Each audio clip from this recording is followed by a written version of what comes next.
spirit speaking, truth seeking, heart reaching, knowledge leaking, seeds sowing, harvest reaping, man of meager meaning. I have yet. mypdfbooks.com. That's books with a Z.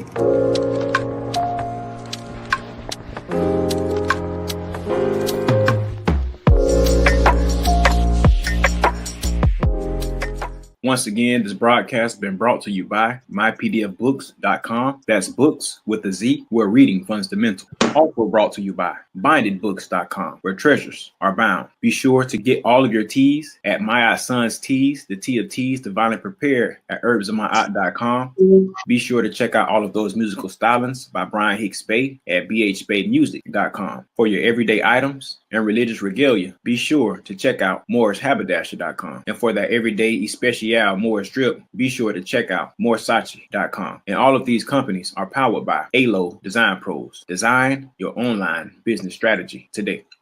No such thing as failure, baby. Don't forget who made you. You can't be thinking minor when you need to be thinking major. They made you think they saved you, but can't nobody save you.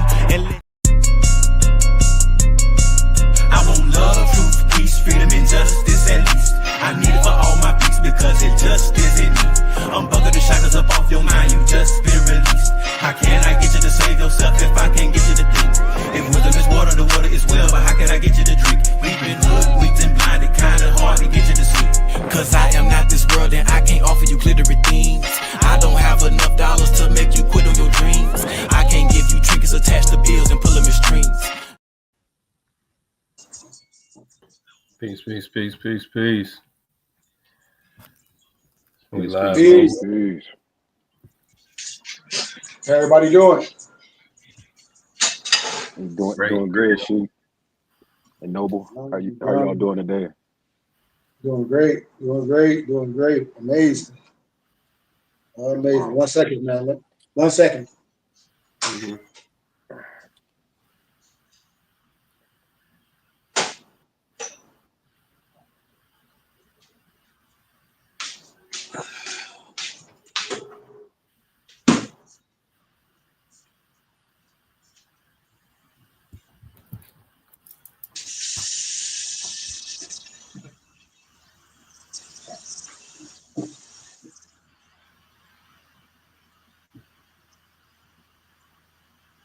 Can somebody give us our Morris American prayer, if you don't mind? Allah, Father of the universe, Father of love, truth, peace, freedom, and justice. Allah is our protector, our guide, and our salvation by night and by day through his holy prophet, Noble Drew Ali, Shalom Malakim, Ayah Asher Ayah, Islam, Amen. Peace, peace, peace, peace, peace, peace, peace. Peace, peace, peace, peace, peace. How y'all doing, man? Doing great, Sheik, Noble. Rainy day. How y'all doing today? Man, we good, man. Good. Glad to see your face, as always.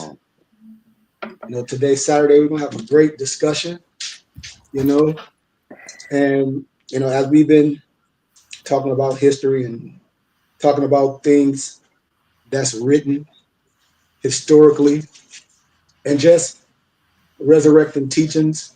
We're not here to try to convert no one or tell no one what to believe. That's not my perspective.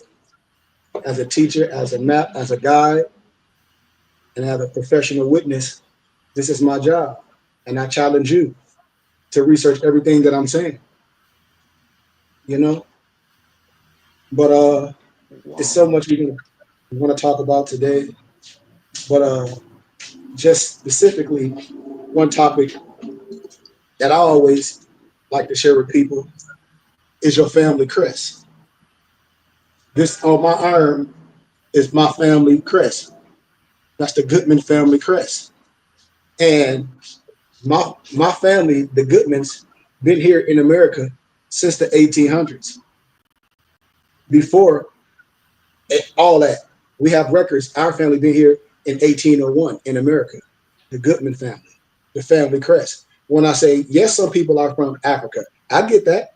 Everybody is not from Africa.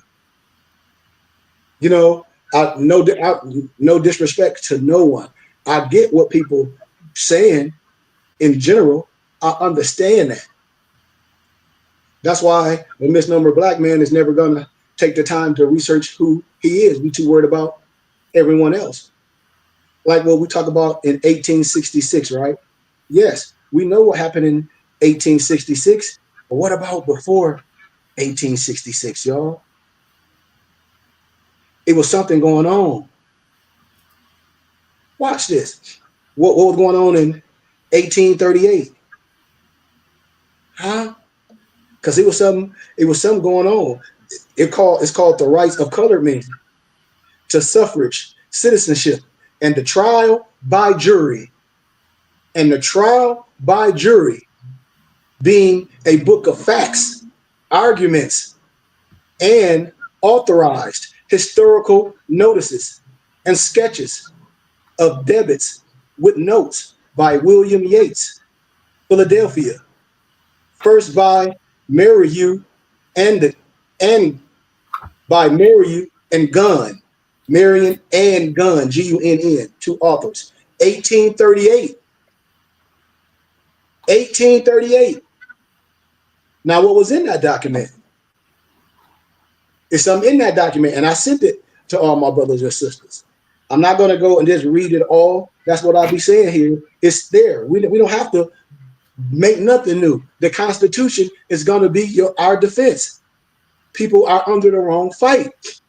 In 1838, brothers, they was like, we ain't no 14th Amendment, Negro. We ain't no, our children ain't no children or no slaves, all that. And today, brothers and sisters don't know the 13th, the 14th, the 15th Amendment. They don't understand what manumissions are, and they up here fighting and arguing. I'm telling y'all, if you know what's going on and about international law and who you are as a people, this should be a good time. If you really understand what's going on, if you really talk about you dealing with civics, you know, William Yates, The Rights of Colored Men, 1838. I'll give a little preface, you know. Listen to this. View the document on the national constitutions. You can look this up on the website. And I'll just give a summary. In 1838. In 1838, Nova Dantes, I ain't say 1866, did I? No, sir. No, sir. You know, abolitionist. Yeah, abolitionist William Yates published the first legal treatise on the rights of free black Americans. Yates insisted that all free Americans were citizens who were entitled to the privileges and immunities guaranteed to citizens in Article 4, Section 2, Clause 1 of the Constitution. Yates called for the equal rights of citizens relating to persons and to things. Because remember, a lying lawyer say, oh, we're free from persons. No, it just changed ownership. His acquisitions of property by contract and by inheritance, and even the soil which no alien inherits, became law in the 1866 Civil Rights Act and became one of the fundamental principles underlying Section 1 of the 14th Amendment. Did y'all just hear what I just said? I'm trying to tell you. That's how I know these brothers and sisters don't be knowing what the hell they be talking about, Noble Dantes, Noble Moso. This ain't dealing, I ain't dealing with no feelings. Citizenship of persons of color, per se. Citizenship of central importance is the foundation of key personal rights. In regard to citizenships, this is a subject of great importance and exclusion from suffrage. Remember I showed y'all what suffrage was when the Southern Belle cut the hair off? Suffrage, analogy or parable, just like in the biblical scripture, Samson getting his hair cut off, is a withholding of political rights only. But the question of citizenship strikes deeper. Deny a man this, and his personal rights are not safe. He may be hindered from going into a state, or if he enters it, he may be expelled or treated as an alien. On this principle, Missouri attempted to prohibit free colored men from coming into or settling in the state, or any pretext whatever. See? Yates turns to the Constitution next. The citizens of each state shall be entitled to all the privileges and immunities of citizens in the several states. It was in the U.S. article, Section 2, Clause 1. Are free African Americans entitled to the privileges and immunities of citizens protected by the Article 4 of the Constitution when it comes to the fundamental rights? There is no basis for discrimination against free African American. There is nothing to justify it in the English common law, in the British Constitution, or in the Declaration of Independence. These are important and valuable privileges. Do they belong to free persons of color? If they were white, it is conceded they would. The point then turns on a distinction of color. But such a distinction as the basis of fundamental rights is not recognized by the common law of England or the principles of the British Constitution, nor by our own Declaration of Independence. Did y'all know that? Somebody talk to me. You can look this up for yourself now. Anybody can look this up for themselves. We are human beings and we are Americans. What type of American I am? I'm a Moorish American. I'll tell you for the record. This ain't no crime. What's my nationality? Moorish American. What's my race? I'll tell you, Asiatic. What's my status? Free white. I'll tell you this. Can't nobody else tell you who I am? No one. I will tell you for the record. Me, for the record. My right. Declaration of Human Rights, Article 15. You got a right of a nationality and a right to change it. And the claim of child replaces the birth certificate. And no one will be arbitrarily denied of a nationality and a right to change it. Stop it. Free persons of so-called color are human beings, natives of the country. I done showed y'all all this, the so-called 5 tribes with the so-called misnomer 3 blacks. What? Amazigians. That's why I keep telling us, what do we call ourselves? Amazigians, they were free men, not no freed, F-R-E-E-D, men. We weren't free from nothing. We was already free. Amazigian Berber is free men. A part of Africa used to be called the Barbary continent at one point in history. No disrespect. We are not second-class citizens. And we letting misnumbered Negroes, no disrespect, Republican or Democrats put ourselves in that. We're not no second-class citizens. Human beings, natives of the country. For such of we speak, and we owe the same obligations to the state and to this government as misnomer whites. They have an equal right to liberty, to the enjoyment and the security of home and family, and of a good name and character as misnomer white men. So, to all the rights of conscience, to read, write, print, to speak, teach, debate, to preach, worship God according to its dictates, their titles, and the same as of, no disrespect, white people per se. They have the same right to the rewards of industry as misnomer white people. They may buy, hold, sell, real, or personal estate, the same as they are as fully entitled to the protection of the law, have a right to sue, to jury trial, to a verdict and judgment, to execution, to habeas corpus, and in some of the state, to the writ of Helman Republican, or it's called a writ of personal replevin, as misnomer white people. For them all, our courts, from the highest to the lowest, are as open, and the officers as much bound to issue, to obey, and to execute processes as for European or white man per se, or Albion, whatever you want to call them. And they equally, as white people, enjoy the advantages of the public mail. We are not second-class citizens. Thus we see the colored man is not of an intermediate class. His relations to society are the same as others. Just like biblically, it's no disrespect. If I could show you in the Old Testament and the New Testament, all the old church fathers was melanated, then what? Clearly you're not a second-class citizen.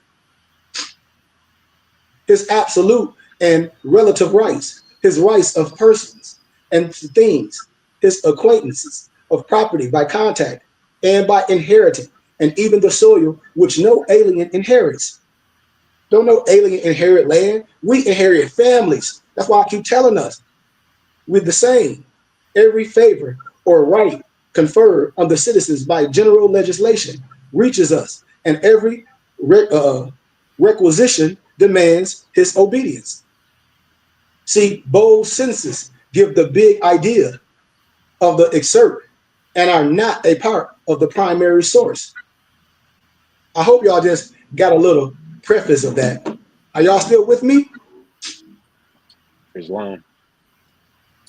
Dante, just like you was researching your family crest, your coat of arms. Islam. When I be telling brothers and sisters, I say, listen, research your history. Research your history. Islam. My And people that I lost. I'm sorry, go ahead, Dante. Oh, well, I was just going to say, just doing some simple research on it, what I've discovered is you'll hear a lot of different names and things, where older names and things like that, where you would also then have to research those things as well to kind of get closer and closer. Dantes, so you see how when people be trying to bang up religion, they say, well, we this. And I say, brother, do a little bit of research. You this too. And then you this too. And then you this too. And then you are this too. But people be trying to put your wisdom in the box. We're not going to do that as educators and scholars. We going all through history. And just like when you're looking up Latin and things, like when you was researching pits, and I was waiting for somebody to research that. Once you start seeing things, you'll be like, wait, painted faces, colored faces. Well, like, you'll start seeing etymologically things, and then people be trying to whitewash history. Then you'll start seeing things that's synonymous to this and that and the other. You'll be like, wait a minute. You will start seeing, and then you don't have to argue with no one, because then you will see Picts was spelled P-I-C-T-I, which means painted ones in Latin. The Picts were the larger kingdom in the Dark Age, Scotland, what they call the Dark Ages or the medieval times or the Golden Age. I'm trying to tell you. See, it's just what it is. Your code, when you see the Europeans with the family crest on it, when people was mad when they saw the Queen of England with the Moorish heads like we have on, and they'll tell you their legacy. They be wearing the coat of arms, the family crest. You can go to the Netherlands and pull up the Corsica flag and tell me what you'll get. When you pull up the Corsica flag in Netherlands and tell me what you pull up. And then start researching a swarty pie, aka Black Pete, and start researching Santa Claus, start researching some history. It's no disrespect to no one. I just broke down when I was teaching yesterday how you all over. Like here go my noble's family crest. That's your family crest right there, Dr. Ishii. Islam. That's your family crest. The painted ones. And mine on my arm. On my coat. My Goodman family crest. Islam. I wore this to the gym one day because I got a whole jogging suit like that. It was a guy in there from Scotland, and he had a European guy, a Scottish American noble Dantes, and he had his family crest on his leg. He was staring at me the whole time. My wife was like, "This man is staring at you." I said, "Yeah, he see my family crest. He want to say something, but he don't know what to say." So I went back. I went by. I was like, "How? That's your family crest." He was like, "How do you know?" And I said, "I understand my Moorish history." He was like, "Huh?" And we got to talk. We had a conversation, man. Blew his mind. And he was like, "Absolutely." Gave me a hug. He said, "You know exactly who you are." I was like, "Yeah." Wasn't no disrespect or this, that, and the other. Well, no. What? Disrespect for what? He ain't trying to be, or you got on my state. Yeah, I got on yours. He got on his family, his coat of arms. I got on mine too. I know who I am. He know who he is. You feel me?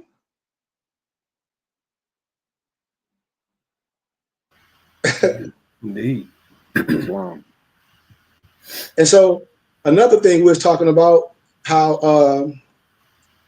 let me see if I can find something for y'all. I was showing Noble Malik about Tom Barclay, and Thomas Barclay and the Moroccan-American Treaty. When you start looking at things, like I'm going to show you all some things, you'd be like, wait a minute. Because a lot of us don't know that Thomas Barclay and the Moroccan-American Treaty of Peace and Friendship, people didn't know that? Here, like this one picture they say is Tom Barclay right here. Yeah. Now, but watch this. I ain't done though. I ain't done. That's like when people be looking at J. Edgar Hoover, and I'd be like, okay, I can show you some history of J. Edgar Hoover. It got some melanin in him. when I start showing you family blood. But hey, whatever. But watch this. Listen to this. Thomas Barclay and the Moroccan-American Treaty of Peace and Friendship. Listen, Thomas Barclay was an early and active member of the American Revolution. Eventually, Barclay was sent to Europe to work as a diplomat with other for famous founders like Adams, Franklin, and Jefferson. He was then sent to negotiate a much overlooked treaty with the Sultan of Morocco. Sound familiar? Sound familiar, don't it? Thomas Barclay immigrated from Ireland to Philadelphia in his 30s and established a successful mercantile firm. Barclay became a leader in the city Irish community and joined Thomas Fitzsimmons as a founder in the Friendly Sons of St. Patrick, a charity organization for the community. When the American Revolution began, Thomas was elected to all of the committees of correspondence, as well as the Provincial Assembly. Furthermore, he was chosen to sit on the board of Pennsylvania Navy. Now, why kids don't know this? Now, why all the brothers that act like they know something they more, they ain't teaching it right. They got y'all out here barking like dogs. We're going to overthrow some of this. Overthrow what? Boy, excuse my candor. It's written. Council, when it was discovered that William Palfrey's ship vanished on the high seas, when I show y'all Thomas Jefferson Quran, when I show you, they call you Berber. They call you a pirate. They call you a Corsair. The Continental Congress chose Barclay. The Continental Congress chose Barclay as his replacement. Thomas soon sailed to assume the office of consul to France. While in Paris, Barclay worked closely with John Adams, Benjamin Franklin, Thomas Jefferson, briefly John Jay. These diplomats had been ignoring requests of the Barbary states. Now, I told y'all, Africa was called the Barbary Coast at one point. Y'all don't know that? I'm telling you, this should start ringing bells. That's why I said, I ain't here to prove nothing wrong. I'm here to prove right. What am I proving to wrong? as the Barbary Coast sheet? You say what? What was referred to as the Barbary Coast? Part of Africa. North Africa. The Barbary states was North Africa. The Barbary states is in North Africa. In North Africa. Now just imagine how big the continent of Africa is. I said North Africa. The Barbary states with an S.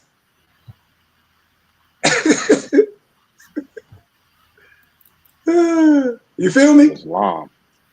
You see? To send an ambassador with the intent of establishing what? A peace treaty. See, this was about to change, ignoring Morocco. Earlier in 1778, Morocco became one of the first nations in the world to request a treaty of allegiance with the United States.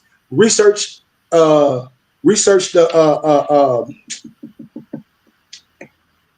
it'll come to me. The Dumb Diverses and the Doctrine of Discovery, and research the Papal Bull.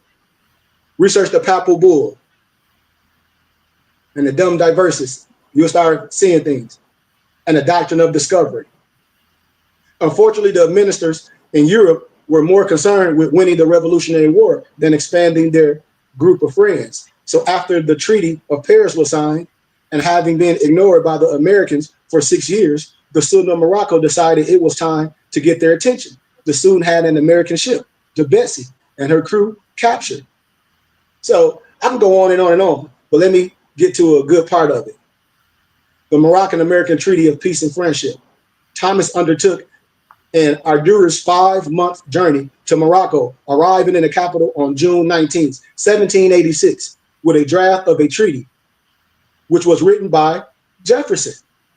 9 days later, Barbary left. The Sultan's ambassador were accommodating and eager to work with the United States and the Moroccan-American Treaty of Peace and Friendship. I got the Thomas Jefferson Quran right. I done lectured this a plethora of times. The Peace and Friendship. That's the song they sing in the military. Well, no, hold up, So it was a Montezuma. I mean, come on. They tell you what happened.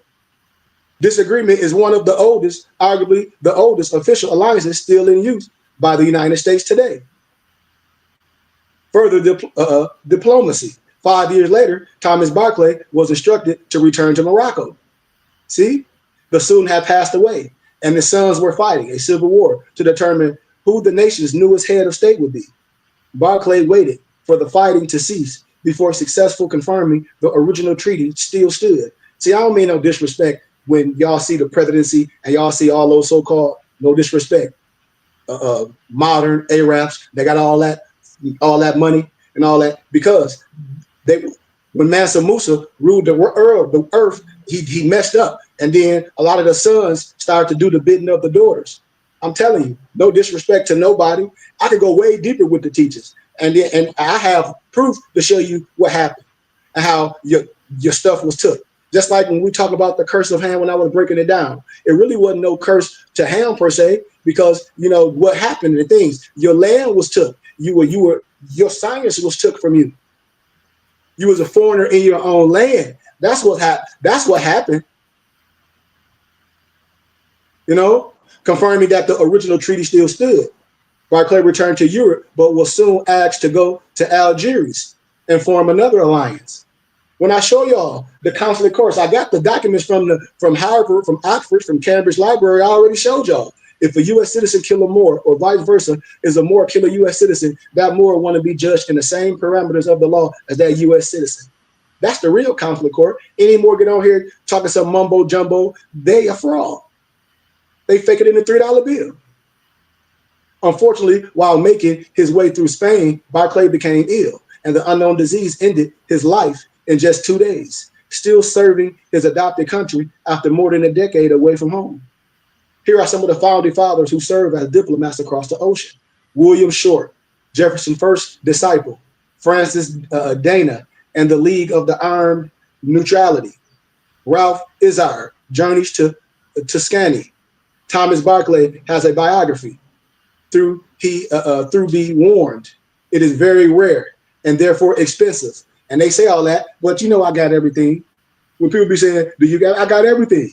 I don't have this stuff for years. A scholar gonna have everything. I can't teach and say I'm a teacher of truth and I'm a 5%er, that's gonna tell the truth, no matter if it clear up a room or fill it up, and then try to connotate history or say I'm not very well versed on historical things. It's just what it is. I'm not gonna hide, and I'm not no gatekeeper. I have these things, but a workman is due his hire, because you can go on Amazon and buy it. Don't make me no difference. You're gonna buy it for thousands and thousands of dollars instead of getting the ebook from me or have our company print it and bind it. And you save thousands of dollars. Well, people can do whatever they want to. Now watch this. Let me show y'all a picture of somebody else. Let me see, can I find it? Let me see, can I find the brother? Okay, now I did research another Thomas Barclay. You're gonna be like, wait a minute. This is Tom Barclay. Watch this. This is 1852, 1933. What do he look like? Look at him.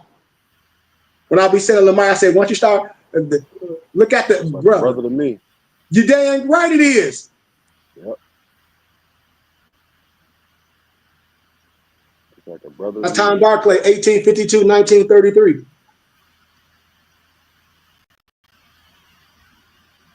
Tom Barclay, a short biography of Tom Barclay, a founder of the Socialist League in Leicester.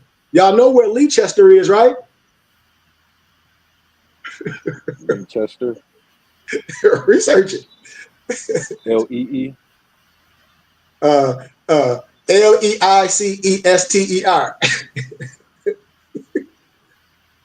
Oh, Leicester, gotcha. Mm-hmm. And then I was showing you all the brothers that was in Europe, the ancient and modern Britons, the Rome and Russian icons, Alamir and Vladimir Ivanhoe, the expensive book we have, Russian icons, who was in Russia, who was the ancient modern Britons that David McRitchie tell you, who was in Britain, who was in Morocco and Spain. The city? Yeah, where that's at? England. Yep. Ancient modern Britons. Thomas Patrick Barclay was born to an impoverished Irish immigrant family in Leicester in 1852. Tom's parents from Limerick and Mayo had been forced to quit Ireland because of potato famine. You know, most misnumbered black people and things, when you do the history, they were dealing with potatoes, you know, especially those that own land. They lived in a 2-room hovel. He never went to school and was taught to read by his mother. He was taught to read by his mother. Sound familiar? Yeah. His father scraped a living as a rag and bone man. Tom himself had to go to work at the age of 8 in Browick's rope walk, where he earned 1 shilling and 6 pence a week. He remained in menial jobs for the rest of his life, for many years in hosiery and dye factories, and for the last 25 years of his life, mainly as a bottle washer. He himself said that he worked in 20 factories over a period of 50 years. He can be seen as a founding father of socialism in Nottingham during the 1870s. Barclay worked at Cooper and Corhan's hosiery factory and took evening classes at the Working Men's College. He avidly read books and became self-educated. He eventually rejected Catholicism and became a secularist, influenced by writings of the American secular Robert Ingersoll. After Williams Morris lecture on art and socialism to the Secular Society in January 1885, he became a founding member of the Leicester branch of Socialist League in November of the same year with his workmate and fellow secularist George Robson, an active propagandist speaking wherever he could find a platform. That remind me of the Black Hitler of Harlem. Y'all know who the Black Hitler of Harlem was, do y'all? Anybody? I've heard it. Write it down. You get a chance to research it. You'll be like, dang. You'll be like, whoa. Research the brother, what he was doing. In 1886, he produced a weekly newspaper, The Countryman, that was distributed free to over 50 local villages. This was financed through advertising and the patronage of J.W. Bars, the secularist tea merchant. That's not like my noble Maso say, don't worry about it, Sheik.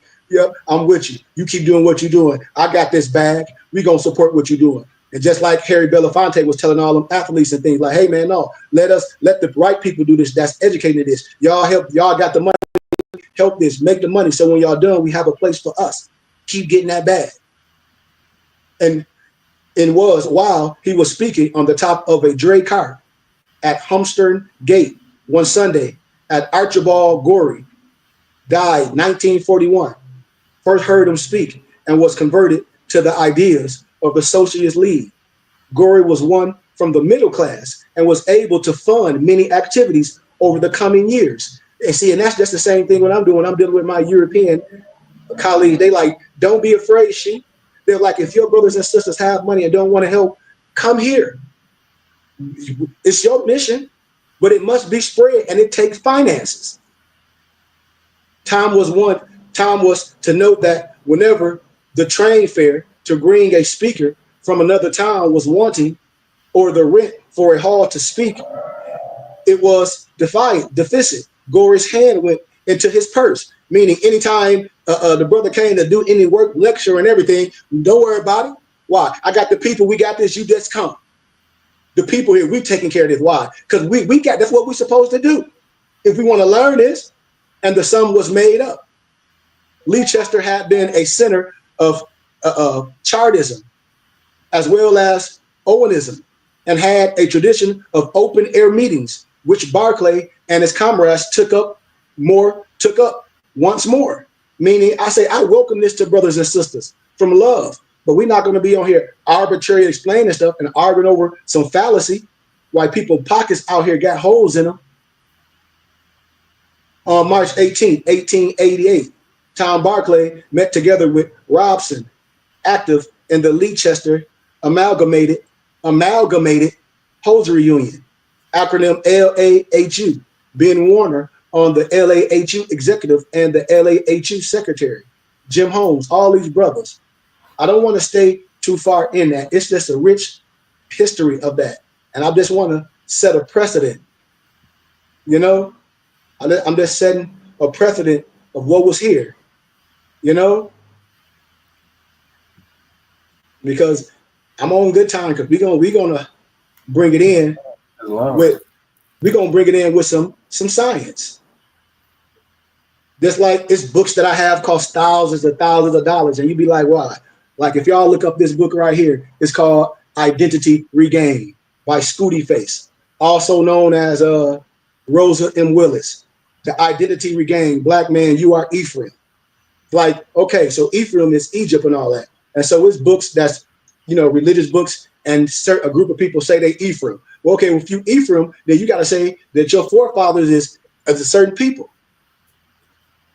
And then you wonder why all these books, I have all these books.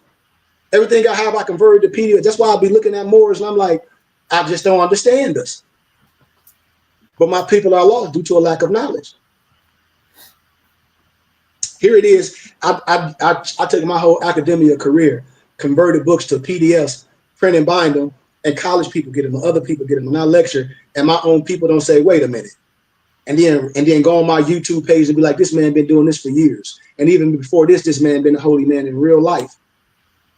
Just like my European colleague, they'd be like, well, wasn't Malcolm Sweet red before he became Malcolm? Yep. They were like, okay, well, you just went through the chambers of life, just like any other holy man. And they had a witness, and your people not accepting you. That's why I say others will accept you before your own kind. And I'm in a state, a red state, which I tell people, this word got to go on. That's why I don't beg nobody for nothing. And I see our people wasting their money. And I can go to places where people say, hey, brother, wait a minute. You have all this research. We know who you are. You willing to do this? Yes.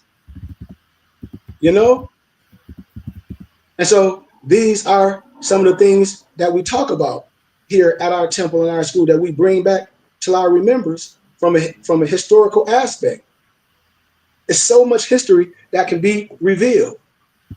And so when people be seeing signs and symbols and they be getting afraid and they be accusing me to be some Freemason like they tried to do our prophet Noble Drew Ali, and I tell people I'm transparent.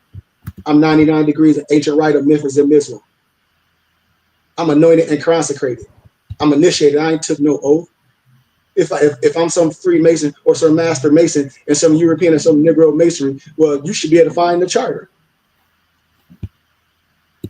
I'm telling you, I'm 99 degrees of ancient rite of Memphis and Mizraim. I'm telling you what I am. I confirm my own degrees. I don't need to join no snowmen just to have some regalia and they don't share the wisdom freely. No reason. I don't have to take no oath. Am I initiated? Yes. Have I took any oath? Hell no. I'm initiated with the wisdom and the understanding. And this is what I be trying to anoint to my brothers. What are you afraid of? I'll be asking brothers. I'll be like, what you afraid of? What you think you know? Because clearly most brothers don't know nothing about these signs and symbols of the primordial man. These signs and symbols of the primordial man. These signs and symbols of the primordial man that Albert Churchward speaks about. And in here is an introduction by John Henry Clark. It's just a lot of your brothers and sisters not going to tell you that they Freemasons or in Greek fraternities. No disrespect, like research Steve Coakley. And Steve Coakley got so many videos about the Greek is a fraud and all of other groups, research it, And so let me give you a little introduction when I be telling my brothers and sisters, what are you afraid of? Every time you see me with signs and symbols, people start accusing, but don't know nothing. When they see the rose and the cross, oh, he got on the cross. No, I don't. I got on a rose and a cross. You're dealing with Melchizedek. This is a rose and a cross. I'm always transparent. This is our signs and symbols. You're dealing with alchemy right here. If you don't understand what I'm saying, that's your fault. If I was some Freemason, I wouldn't be able to sit up here and say this. I know all the tricks, I don't have to take no oath not to tell my brothers and sisters or teach my kids if I got something that's going to liberate them. What type of crap is that? Are we going to get deep with it? Y'all okay still? Oh, yeah. There's long. Anything y'all got to say, interject anytime. This is an open table. Y'all know how it is here with the BBT.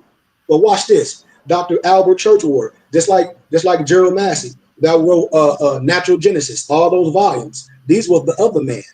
So let's listen to what the other man said, my brothers and sisters. Since everybody want to be hating scholarship, and I say, well, I can show you European scholars that taught and that was educators in the first century that tell what it was. Just like Godfrey Higgins, he said what the first church father, what the identity was. So I don't know what people are talking about. Dr. Albert Churchward was best known a British disciple for Gerald Massey, whose 6 volumes work. You got Ancient Egypt, y'all got it. The Light of the World, 2 volumes, y'all should have it. A Book of the Beginnings, we got it. It's 2 volumes. And Natural Genesis, it's 2 volumes as well. It's set in motion a new, they want to say, radical approach to history of African civilization and the African contribution to the social thought that went into the making of the world's 3 major religions. And then you get these so-called sheiks talk about this, and this. No, the triple road is understand all the 3 religious right. The Fatimid, the Paraclete, the Jerusalem, or the Christianity per se. What you mean? Nothing, sir. Have a good day. It is difficult to assess the value of Dr. Churchward's great contribution to history without referring to his master teacher, Gerald Massey. Massey did not begin his career searching for Africa's place in the world or in world history. He was an agnostic. Y'all know what an agnostic is. If you don't, look it up. Whose intention was to prove that the basis of European civilization was created outside of Europe by people of that some Europeans later characterized as savages without a history or a culture. His search led him to Egypt, what of course, where he found proof that Western culture was, in fact, African in origin, just like stolen legacy. What George G.M. James tell you, Greek history is nothing but stolen Egyptian history. It's just facts. They believe And in the a higher larger power. portion, you say what, Noble? Agnostic, believing in a higher power. Yep. Thank you, brother. Thank you. And the larger portion of it coming mainly from the Nile Valley. His disciple, Albert Churchward, continued his important work, and in his book, takes his search into another dimension. Watch this, brothers and sisters. Men like Gerald Massey and Albert Churchward were battling against a wall of European misinformation about the contributions of non-European people toward the civilization of the world, and only a few radical European scholars were able to understand the full impact of Churchward's work at the time this book was written. What is essential messages of Albert Churchward today in an era of new scholarship and new and bold challenges to old concept about the history of the world and the contribution of the misnomer African people toward the origin and development of the world's civilization and culture. Oh yeah, brothers and sisters. Albert Churchward began his work with an examination of what? Freemasonry. Are you afraid of that? I need to go get my hat with my compass and square. I need to go get my hat to match my coat. Let me proceed. Because now it's getting good. It's ritual, signs, and symbols, and their contribution to social thought. What he is saying, brothers and sisters, in essence, is that Freemasonry,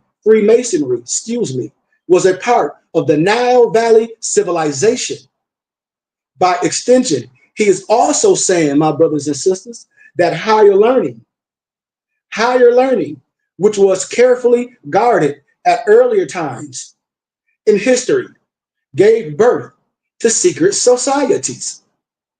I showed y'all in here and how the secret societies, oh, that ain't it. Where's my book? The Negro, the Blackamoor, and all those created the Moorish Science Temple of America.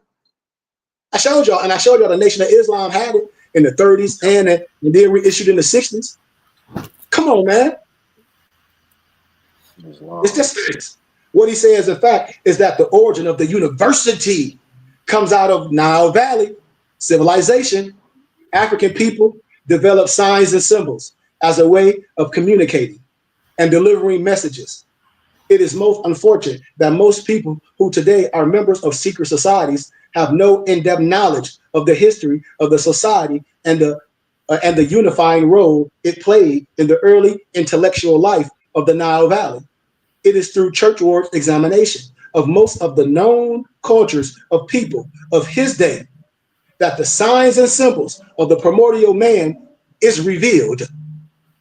At this juncture, my brothers and sisters, we need to be reminded that the Nile Valley stretches over 4,000 miles into the body of Africa, and the creations of the Nile Valley civilizations cannot be attributed only to that portion of North Africa that the Greeks called Egypt, my brothers and sisters. See, the Nile River was the world's first great culture highway.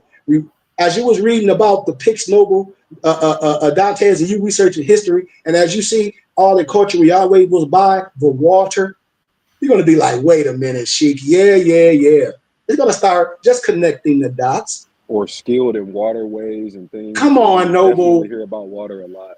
Yes, sir. Mooring. There's nothing negative about these things. Bringing people and cultures out of the body of inner Africa. This great cultural migration led to the peopling of Egypt. Because you had Nubia and all that, people they migrated from certain areas now. Like we just broke down, a part of North Africa was the Barbary coast, the Barbary states. And that's just in one part of the continent of Africa. It was states in the Barbary area of North Africa. Come on, man. Then you got the other part of that great continent. Think about what I'm saying. Let's proceed. This great cultural migration led to the peopling of Egypt, making Egypt a composite or cosmopolitan civilization comprised of different African people who dwell along the banks of what? The Nile River, family. The civilization that developed in Egypt was the culmination of civilization in Africa. None of the components that went into the making of what we now call Egypt came from Europe or Western Asia, commonly called the Middle East. At this point in history, we cannot discuss Europe because there was no Europe in the name and as a political entity in the world.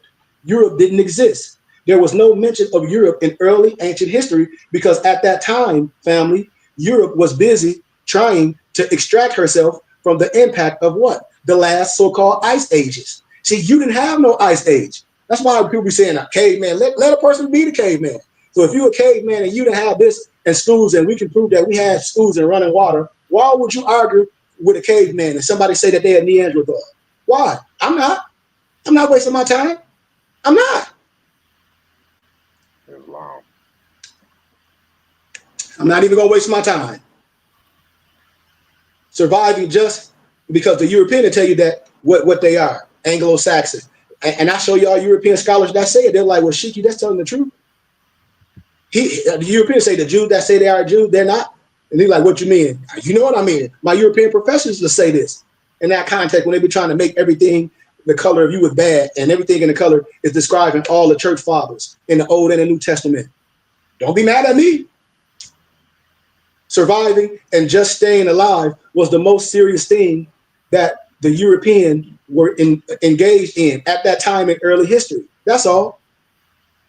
In connection with this book, there is also a need to examine the works of one of the greatest American disciples of Gerald Massey. See, I can start pulling up all European teachers and scholars that agree with me. Write this down because I got all the books for y'all. Alvin Boyd Kuhn.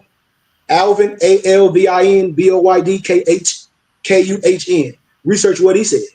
He's best known for his books. And I quote, one of the books is, Who is the King of Glory? Beautiful book. And in my opinion, just like the author says, is one of the best books on early Christianity. Shadow of the 3rd century. It deals with the conference of Nicaea and its aftermath, especially the opinion of an African theologian known in history as St. Augustine. See, in reference to the European participation in the conference of Nicaea, St. Augustine said, and I quote eloquently with a silver tongue, these people are trying to revamp and give back to us a concept, Noble Dantes, that we had for over 3,000 years. St. Augustine, in identifying the early African origins of the concept that the Europeans would later call Christianity, is indicating that this concept existed among the African people without the dogma and formalization. Before the birth of Europe, in the introduction to Who is the King of Glory, Alvin Boyd Kahn has this to say, and I quote again, eloquently, with the silver tongue, brothers and sisters: the pick that struck the Rosetta Stone in the lonely soil of the Nile Delta in 1796 also struck a mighty blow at historical Christianity, for it released the voice of a long voiceless past to refute nearly every one of Christianity's historical claims with a withering negative. The cryptic literature of old Egypt sealed in silence when Christianity took its rise, but haunting it like a specter after the 3rd century, now stalks forth like a living ghost out of the tomb to point its long finger of accusation at a faith that has too long thriving on falsity. For that literature now rises out of oblivion to proclaim that the source of every doctrine of Christianity as Egyptian, the product and heritage of a remote past. Just like when you, no disrespect, I love all my brothers and sisters, but when Christians try to point the finger at someone and they got a log in their eye when someone might have a toothpick in their eye and you can help them. But I see Christians celebrate every pagan holiday, and then they got the nerve to call somebody pagan. What the hell are you talking about? Every damn pagan holiday you celebrate. In the Bible, in Jeremiah, it tells you not to celebrate Christmas, not to follow the Nicolaitans, not to follow Saint Nick. Read all Jeremiah 10. I ain't tell nobody what to do or what not to do. Read it for yourself. If you talk about you love the Bible and this, read the Bible. Read Jeremiah chapter 10 and read it all. And after you read Jeremiah chapter 10, all of it, not one line, come back to me and tell me your understanding you got. And did the Holy Spirit reveal something to you? If it didn't, so be it. If it do, then there you have it. Because the Bible tells you not to get a Christmas tree and not to cut it down and not to put this. It tells you not to follow the Nicolaitans following Saint Nick. The Bible say that, not me. Not me. Not me. Read it for yourself. It ain't even alone. But the books of old Egypt now unroll the sages of wisdom with the inexorable truth that not a single doctrine, right, tenet, or usage in Christianity was a new contribution to the world religion. But that very article and practice of that faith was a disfigured copy of the ancient Egyptian systemism. Man, one of my European professors said, he was like, Christians, and this is a European, he was like, well, if we love Jesus so much, why one time out the year we say Santa Claus and it replaces Jesus? I said, I don't know. That's a good question. Because the Bible says you don't put no man before the creator or nothing like that. So I don't know. I don't know. And then he like, that's Yule. Don't y'all know it was movies, and I forget the name of it. And they have the scary Santa Claus come take the kids. It's called something. Don't be mad at me. In the story of Jesus and Santa Claus sheet, they both represent the oil, right? Going down. In that, you said the oil? The oil. Well, of course, metaphysically, of course, because of course you know. Islam. Yeah, of course. But as I close with this aspect, we're gonna go on. Of course, the entire Christian Bible, creation legend, descent into the Exodus from Egypt, Ark, the flood, the allegory, the Israelite history, Hebrew prophecy, poetry, gospel, epistles, revelation, imagery, all are now proven to have been transmission of ancient Egyptian scrolls and papyri into the hand of the later generations, which knew neither their true origin nor their fathomless, meanings. But the sheer fact that even amid the murks of ignorance and superstition, the mere ghost, the shell, the husk, and shadow of Egypt's wisdom inspired religious piety to extremes of faith and zealotry is singular attestation of its original power and majesty, family. From the scrolls of papyri, 5,000 to 10,000 years old, when people be saying, well, we only this years old, and humans only this years old pertain to the Bible. How can that be? And we got documents and things that's way older than that. Stop the cap. It's not historical. Now you can believe whatever you want to. I'm not going to argue with no one. You're not historical. You can't be a scholar to say something that's asinine, and you can find writings from people from a certain area that's way older than what you promulgate. From the scrolls of papyri, 5,000 to 10,000 years old, there comes stalking forth to view the whole story of an Egyptian Jesus raising from the dead, an Egyptian Lazarus at the Egyptian Bethany, with 2 Egyptian Maoris present, the non-historical prototype of the incitement related only in John's Gospels. In a collective way, Gerald Massey, the master, and his disciples, Albert Churchward, hey babe, and Albert Boyd Kahn, have revealed the early African origins of the 3 major Western religions. And that's what I'm saying. I'm tired of misnomer black people talking about this, or masonry. No, it ain't. It ain't. No, it ain't. No, it's theirs. You just mad because you took an oath not to tell the truth. He revealed this, that the early African origins of the 3 major Western religions, all of these concepts were developed before the Bible was written and before the figure in history known as Jesus Christ was born. Albert Boyd Kahn's book, The Lost Christianity, also needs to be read. And my professors be recommending this for all melanated brothers. They're like, y'all just don't know. I said, oh, I know. A lot of our other brothers don't know because they still on their knees. Kahn's book, The Lost Christianity, also needs to be read as an extensive of the views expressed in the above quoted works. Even Dr. Joseph Ben Jochanan, even John G. Jackson, and other modern scholars have reconsidered this information and prepared it for the use and understanding for students and teachers of our time. I refer you to Dr. Jochanan, Dr. Ben's book, The African Origins of the Major Western Religions, and John G. Jackson's Man, God, and Civilization. And in conclusion, as they say in the legal profession, I rest my case. You feel me? I rest my case. I love Noble Drew Ali and all that, but I ain't just putting my faith in man. I'm a historian today in the flesh and alive. When people, I thought we were Moroccan. Well, what are you talking about? Moroccan what? I'm a Moorish American.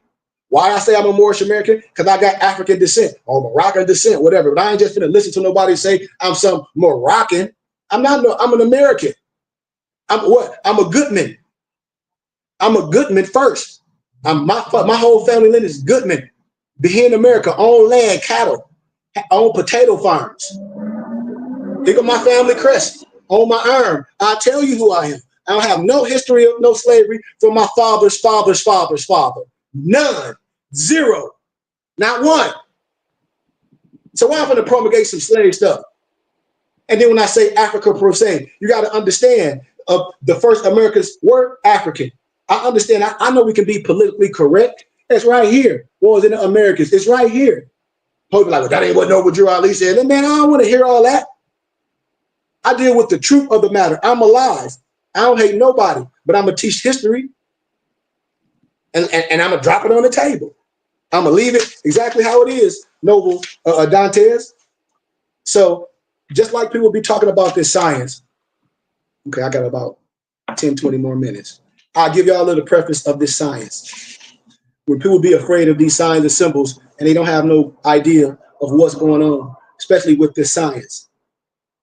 I can talk about so much ancient wisdom, about our prophet, and about what he done, when I tell people our nationality, all that. But I want to jump to some importance because I want to stay specific, I want to give y'all a little bit of this. These might be some questions that may come up. Or what was the Holy Prophet's mission? It was to save Asiatics during a period of grace. When did the grace period start? 1913. When did it end? 2001 CE.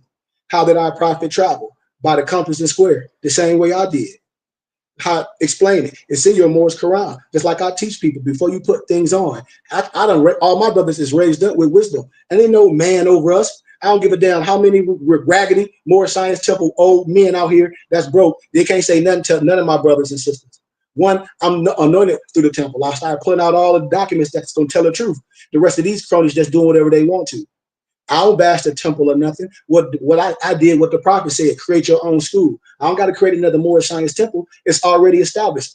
I am the Burning Bush Tabernacle Science Temple and School for a group of Moors or anybody that want to learn can come and to teach you who you are, we can rock as one nation. We can rock as one nation. I don't care if you know God and earth or this and that and the other. We should have a common denominator. And we ain't even there yet. Why? Because Moors can't even get along. That's why I'm not worried about that. So let's proceed. He said, we travel by our compass and our square to keep our cardinal desire under control. We pick up our square to straighten out our crooked places of the fall of humanity, to make the corners of our conduct square. A lot of these Moors' conduct not square. How did the prophet travel? Our prophet traveled by the Masonic order until he became a noble, then entered Islam. And people be afraid about. I said, this is the Masonic order. We are Masons. When I break down C. Freeman L chart, I'll be tripping why I don't understand why brothers don't understand the cloth, acting like it's something scary. This ain't no Prince Hall, Negro, low-level snowman science. They took an oath not to tell you the truth. That's why the European would tell you that he or she is the son of a Muslim. I already showed y'all this. It's only black Masons that'll tell you that they're a widow's son. No European Mason, I don't care what set they are, they will tell you that they're some widow's son. They will laugh. It'll be offensive. They'll tell you that they are son of a Muslim. Only black Masons will tell you they're a widow's son. Point blank. Who represented in Islam? Our prophet. How did our prophet enter that way? Through the shrine, same way I did. Did he enter Islam that way? Come on. Or does this mean that any of y'all brothers should become Masons or Shriners? No. If you understand what I'm saying, that's why when brothers, I'll be right here in the flesh that I've done things that's organized and consecrated. I'm right here. But brothers want to join some lower because a whole bunch of pageantry, outside stuff, and if it was so powerful, why don't you see the brothers outside in the real world? Why don't you see all the Prince Hall Masons, all those so-called this and the other? Why don't you see them out in the real world recruiting brothers and talking to the Moors and all that, telling the truth about the science? Because the European will, because they know clearly who Noble Drew Ali is. See?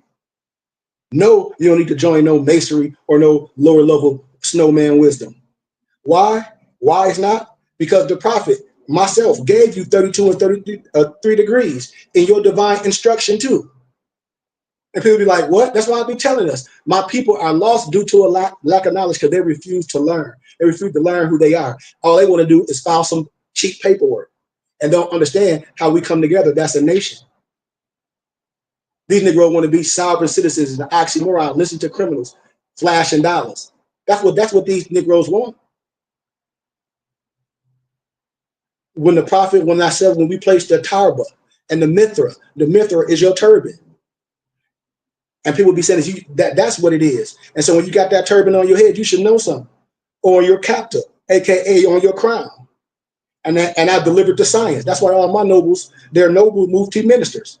Because the science has been given to them as a map and a guide, as a sensei, as a Sufi. That's like when we're going through martial arts. If I'm teaching you Wing Chun, this is a whole discipline. Who among the highest of Rome enter Islam by practice? Masons. At what degree? Only 32. Negroes ain't even passing that. What is the secret password? Assalamu alaikum. Ask him. What happens then? A Mason bows to his knees to Islam, proclaims that Allah is God, becoming a practicing Muslim. That's why when I be around most European Masons, they always in respect. When I say shut the light off, it don't be no disrespect. It's just understanding. When a lot of people say, are you a traveler to East? No, you know I'm not. I'm a traveler over everywhere. Conferred degrees. I don't have to explain myself to no Negro that want to question me. I'm not wasting my time with that. I'm part of the Philosophical Research Society as well. In LA. I'm transparent. Why are Shriners considered the joke of Masonry? Because they left Christianity to practice a religion other than that of their forefathers. What exactly is the Al-Islam religion that the Masons proclaim and practice?